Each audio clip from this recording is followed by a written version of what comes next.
sangat menarik dan sangat insightful ya, karena nggak pernah kita bayangkan, kita juga mungkin belum pernah mendengar hal-hal yang memang tidak tersentuh sama kita. Akhirnya ada orang-orang yang memberikan kita pandangan yang baru dan menjelaskan tentang itu.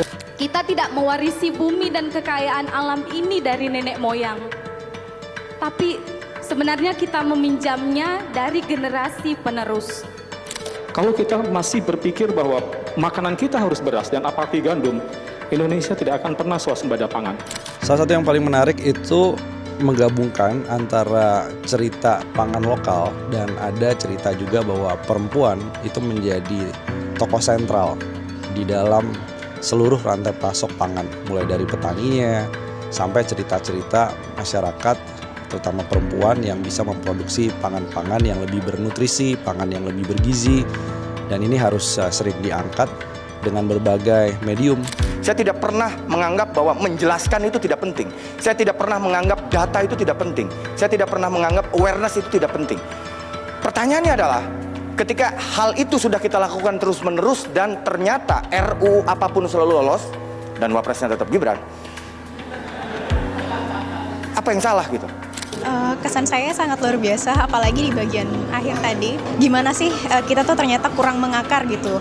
Sebagai orang yang akhir-akhir ini lagi berpikir tentang ruang jeda, ternyata itu tuh sangat relate dan memberikan gambaran tentang gimana sih baiknya ruang jeda bagi kita secara individu dan juga sebagai seorang masyarakat gitu. Tapi dalam sistem yang memuja-muja lembaga pendidikan yang tidak menjamin akses ke pengetahuan, ilmu dibuat menjadi objek yang mewah. Pengetahuan yang sudah ada sejak dulu itu tergeser oleh prinsip-prinsip baru karena adanya kolonialisme. Jadi ini mengubah cara pandang saya bagaimana pengetahuan itu terbentuk dan bagaimana pengetahuan itu seharusnya diaplikasikan.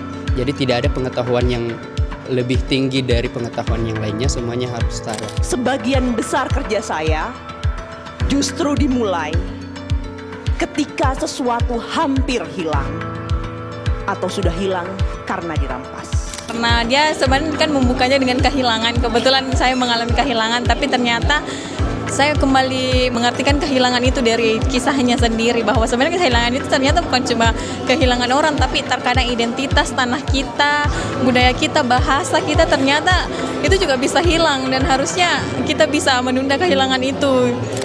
Saya melihat ada saling keterhubungan, isunya interseksionalitas, jadi kayak saling terhubung, dan itu yang membuat kenapa perjuangan yang inklusif, yang kemudian yang berangkat dari kelas bawah